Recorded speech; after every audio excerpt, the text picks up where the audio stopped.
ಮಾನ್ಯ ಗೌರವಾನ್ವಿತ ರಾಜ್ಯಪಾಲರು ಕೆಲವು ತಮ್ಮ ಆಕ್ಷೇಪಗಳನ್ನು ಅನಿಸಿಕೆಗಳನ್ನು ವ್ಯಕ್ತ ಮಾಡಿ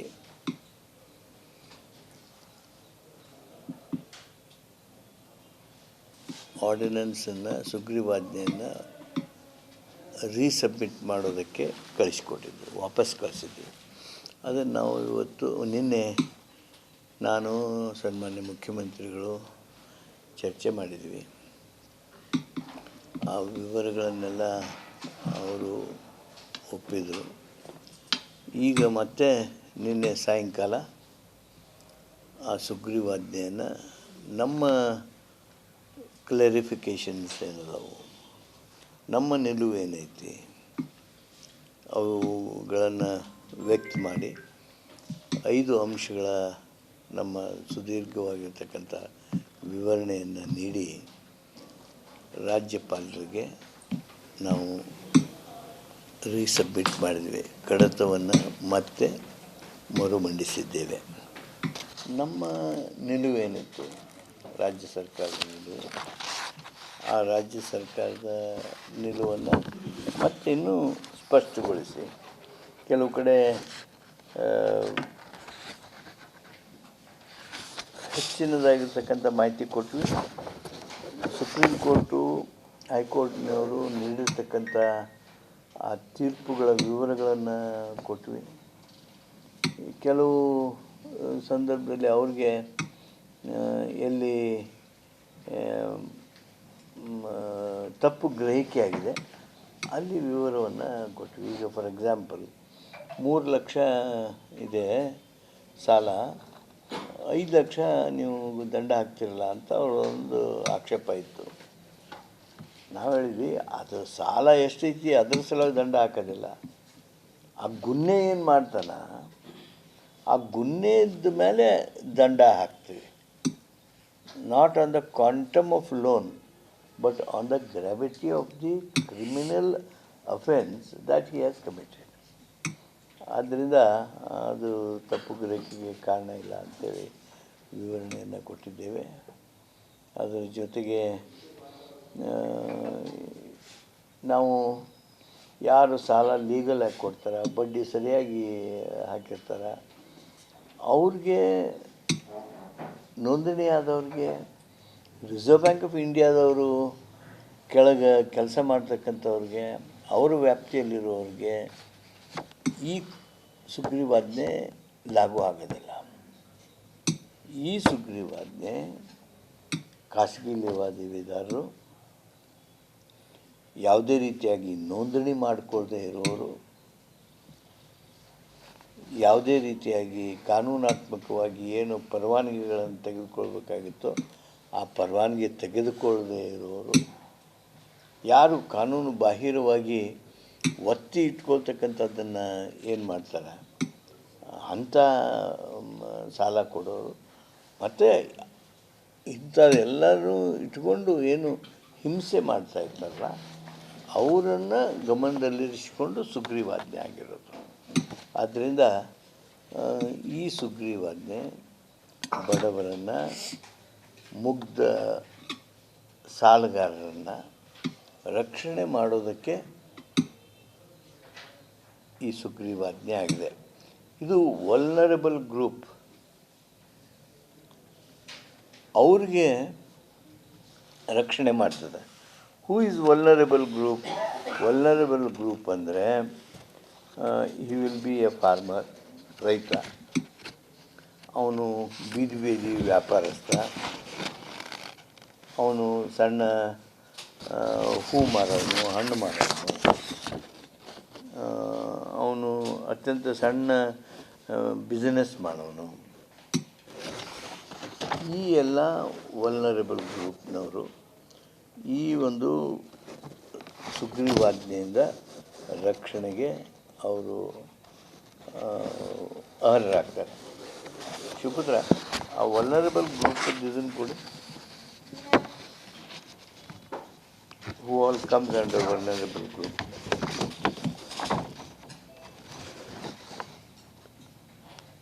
ನಿನ್ನೆ ನಾವು ಗವರ್ನರ್ಗೇನು ನಮ್ಮ ಇದನ್ನು ಕಳಿಸ್ಕೊಟ್ಟಿದ್ದೇವೆ.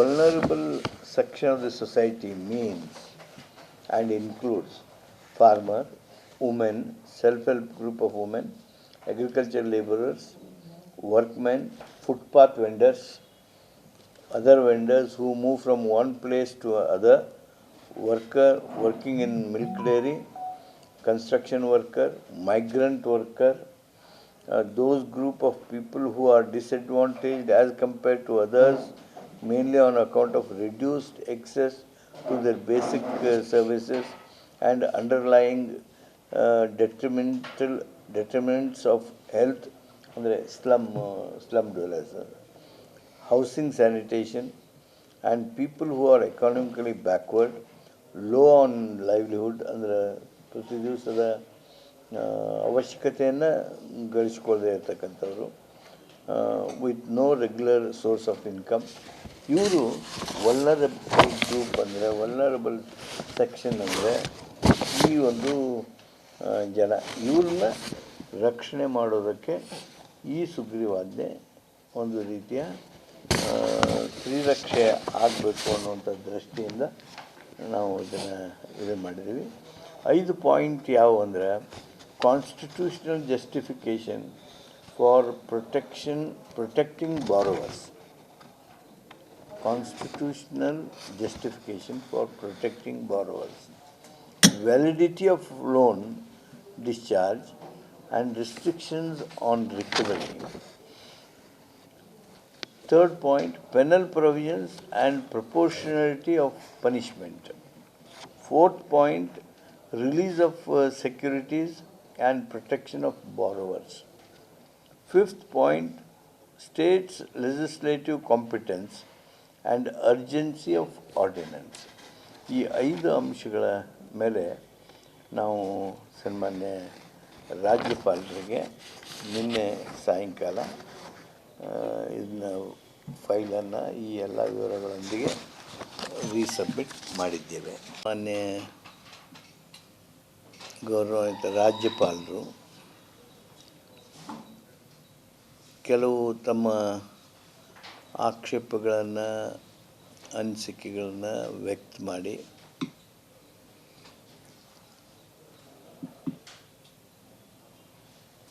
ಆರ್ಡಿನೆನ್ಸನ್ನು, ಸುಗ್ರೀವಾಜ್ಞೆಯನ್ನು ರೀಸಬ್ಮಿಟ್ ಮಾಡೋದಕ್ಕೆ ಕಳಿಸ್ಕೊಟ್ಟಿದ್ದರು, ವಾಪಸ್ ಕಳಿಸಿದ್ವಿ. ಅದನ್ನು ನಾವು ಇವತ್ತು ನಿನ್ನೆ ನಾನು ಸನ್ಮಾನ್ಯ ಮುಖ್ಯಮಂತ್ರಿಗಳು ಚರ್ಚೆ ಮಾಡಿದ್ವಿ.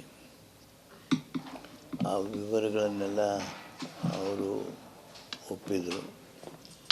ಈಗ ಮತ್ತೆ ನಿನ್ನೆ ಸಾಯಂಕಾಲ ಆ ಸುಗ್ರೀವಾಜ್ಞೆಯನ್ನು ನಮ್ಮ ಕ್ಲಾರಿಫಿಕೇಷನ್ಸ್ ಏನದವು, ನಮ್ಮ ನಿಲುವು ಏನೈತಿ, ಅವುಗಳನ್ನು ವ್ಯಕ್ತ ಮಾಡಿ 5 ಅಂಶಗಳ ನಮ್ಮ ಸುದೀರ್ಘವಾಗಿರ್ತಕ್ಕಂಥ ವಿವರಣೆಯನ್ನು ನೀಡಿ ರಾಜ್ಯಪಾಲರಿಗೆ ನಾವು ರೀಸಬ್ಮಿಟ್ ಮಾಡಿದ್ವಿ. ಕಡತವನ್ನು ಮತ್ತೆ ಮರುಮಂಡಿಸಿದ್ದೇವೆ. ನಮ್ಮ ನಿಲುವೇನಿತ್ತು, ರಾಜ್ಯ ಸರ್ಕಾರದ ನಿಲುವು, ಆ ರಾಜ್ಯ ಸರ್ಕಾರದ ನಿಲುವನ್ನು ಮತ್ತೆ ಇನ್ನೂ ಸ್ಪಷ್ಟಗೊಳಿಸಿ ಕೆಲವು ಕಡೆ ಹೆಚ್ಚಿನದಾಗಿರ್ತಕ್ಕಂಥ ಮಾಹಿತಿ ಕೊಟ್ವಿ. ಸುಪ್ರೀಂ ಕೋರ್ಟು, ಹೈಕೋರ್ಟ್ನವರು ನೀಡಿರ್ತಕ್ಕಂಥ ಆ ತೀರ್ಪುಗಳ ವಿವರಗಳನ್ನು ಕೊಟ್ವಿ.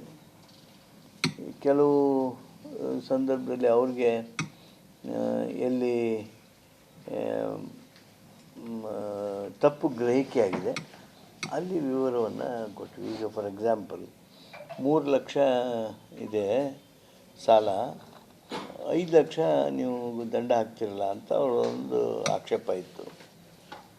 ನಾವು ಹೇಳಿದ್ವಿ, ಅದು ಸಾಲ ಎಷ್ಟೈತಿ ಅದ್ರ ಸಲುವಾಗಿ ದಂಡ ಹಾಕೋದಿಲ್ಲ, ಆ ಗುನ್ನೆ ಏನು ಮಾಡ್ತಾನ ಆ ಗುನ್ನೆದ ಮೇಲೆ ದಂಡ ಹಾಕ್ತೀವಿ. not on the quantum of loan, but on the gravity of the criminal offense that he has committed. ಆದ್ದರಿಂದ ಅದು ತಪ್ಪು ಗ್ರಹಿಕೆಗೆ ಕಾರಣ ಇಲ್ಲ ಅಂತೇಳಿ ವಿವರಣೆಯನ್ನು ಕೊಟ್ಟಿದ್ದೇವೆ. ಅದರ ಜೊತೆಗೆ ನಾವು ಯಾರು ಸಾಲ ಲೀಗಲಾಗಿ ಕೊಡ್ತಾರೆ, ಬಡ್ಡಿ ಸರಿಯಾಗಿ ಹಾಕಿರ್ತಾರೆ, ಅವ್ರಿಗೆ ನೋಂದಣಿ ಆದವ್ರಿಗೆ ರಿಸರ್ವ್ ಬ್ಯಾಂಕ್ ಆಫ್ ಇಂಡಿಯಾದವರು ಕೆಳಗೆ ಕೆಲಸ ಮಾಡ್ತಕ್ಕಂಥವ್ರಿಗೆ, ಅವರ ವ್ಯಾಪ್ತಿಯಲ್ಲಿರೋರಿಗೆ ಈ ಸುಗ್ರೀವಾಜ್ಞೆ ಲಾಗೂ ಆಗೋದಿಲ್ಲ. ಈ ಸುಗ್ರೀವಾಜ್ಞೆ ಖಾಸಗಿ ಲೇವಾದೇವಿದಾರರು, ಯಾವುದೇ ರೀತಿಯಾಗಿ ನೋಂದಣಿ ಮಾಡಿಕೊಳ್ಳದೆ ಇರೋರು, ಯಾವುದೇ ರೀತಿಯಾಗಿ ಕಾನೂನಾತ್ಮಕವಾಗಿ ಏನು ಪರವಾನಗಿಗಳನ್ನು ತೆಗೆದುಕೊಳ್ಬೇಕಾಗಿತ್ತೋ ಆ ಪರವಾನಗಿ ತೆಗೆದುಕೊಳ್ಳದೆ ಇರೋರು, ಯಾರು ಕಾನೂನು ಬಾಹಿರವಾಗಿ ಒತ್ತಿ ಇಟ್ಕೊಳ್ತಕ್ಕಂಥದ್ದನ್ನು ಏನು ಮಾಡ್ತಾರೆ ಅಂಥ ಸಾಲ ಕೊಡೋರು, ಮತ್ತು ಇಂಥದ್ದೆಲ್ಲರೂ ಇಟ್ಕೊಂಡು ಏನು ಹಿಂಸೆ ಮಾಡ್ತಾಯಿರ್ತಾರಲ್ಲ ಅವರನ್ನು ಗಮನದಲ್ಲಿರಿಸಿಕೊಂಡು ಸುಗ್ರೀವಾಜ್ಞೆ ಆಗಿರೋದು. ಆದ್ದರಿಂದ ಈ ಸುಗ್ರೀವಾಜ್ಞೆ ಬಡವರನ್ನು, ಮುಗ್ಧ ಸಾಲಗಾರರನ್ನು ರಕ್ಷಣೆ ಮಾಡೋದಕ್ಕೆ ಈ ಸುಗ್ರೀವಾಜ್ಞೆ ಆಗಿದೆ. ಇದು ವಲ್ನರಬಲ್ ಗ್ರೂಪ್, ಅವ್ರಿಗೆ ರಕ್ಷಣೆ ಮಾಡ್ತದೆ. Who is vulnerable group? Vulnerable group ಅಂದರೆ he will be a farmer, ರೈತ, ಅವನು ಬೀದಿ ಬೀದಿ ವ್ಯಾಪಾರಸ್ಥ, ಅವನು ಸಣ್ಣ ಹೂ ಮಾರೋನು, ಹಣ್ಣು ಮಾರೋನು, ಅವನು ಅತ್ಯಂತ ಸಣ್ಣ ಬಿಸ್ನೆಸ್ ಮಾಡೋನು. ಈ ಎಲ್ಲ ವಲ್ನರಬಲ್ ಗ್ರೂಪ್ನವರು ಈ ಒಂದು ಸುಗ್ರೀವಾಜ್ಞೆಯಿಂದ ರಕ್ಷಣೆಗೆ ಅವರು ಅರ್ಹರಾಗ್ತಾರೆ. ಶಿವಪುತ್ರ, ಆ ವಲ್ನರಬಲ್ ಗ್ರೂಪ್ ಇದನ್ನು ಕೊಡಿ. Who all comes under vulnerable group?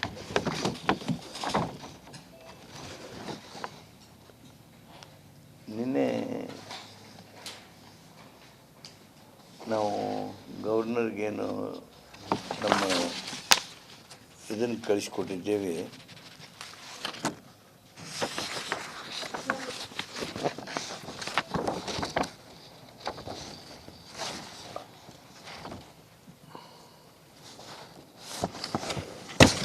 Vulnerable section of the society means and includes farmer, women, self-help group of women, agricultural laborers, workmen, footpath vendors, other vendors who move from one place to other, worker working in milk dairy, construction worker, migrant worker, those group of people who are disadvantaged as compared to others, mainly on account of reduced access to their basic services and underlying determinants of health, ಅಂದರೆ slum dwellers, housing, sanitation, and people who are economically backward, low on livelihood, ಅಂದರೆ ಪ್ರತಿ ದಿವಸದ ಅವಶ್ಯಕತೆಯನ್ನು ಗಳಿಸ್ಕೊಳ್ಳದೆ ಇರತಕ್ಕಂಥವ್ರು, with no regular source of income. ಇವರು vulnerable group ಅಂದರೆ, vulnerable section ಅಂದರೆ ಈ ಒಂದು ಜನ. ಇವ್ರನ್ನ ರಕ್ಷಣೆ ಮಾಡೋದಕ್ಕೆ ಈ ಸುಗ್ರೀವಾಜ್ಞೆ ಒಂದು ರೀತಿಯ ಶ್ರೀರಕ್ಷೆ ಆಗಬೇಕು ಅನ್ನುವಂಥ ದೃಷ್ಟಿಯಿಂದ ನಾವು ಇದನ್ನು ಮಾಡಿದ್ದೀವಿ. 5 ಪಾಯಿಂಟ್ ಯಾವುವು ಅಂದರೆ, constitutional justification for protecting borrowers, constitutional justification for protecting borrowers, validity of loan discharge and restrictions on recovery. Third point, penal provisions and proportionality of punishment. Fourth point, release of securities and protection of borrowers. Fifth point, States legislative competence and urgency of ordinance. ಈ 5 ಅಂಶಗಳ ಮೇಲೆ ನಾವು ಸನ್ಮಾನ್ಯ ರಾಜ್ಯಪಾಲರಿಗೆ ನಿನ್ನೆ ಸಾಯಂಕಾಲ ಇದನ್ನ ಫೈಲನ್ನು ಈ ಎಲ್ಲ ವಿವರಗಳೊಂದಿಗೆ ರೀಸಬ್ಮಿಟ್ ಮಾಡಿದ್ದೇವೆ.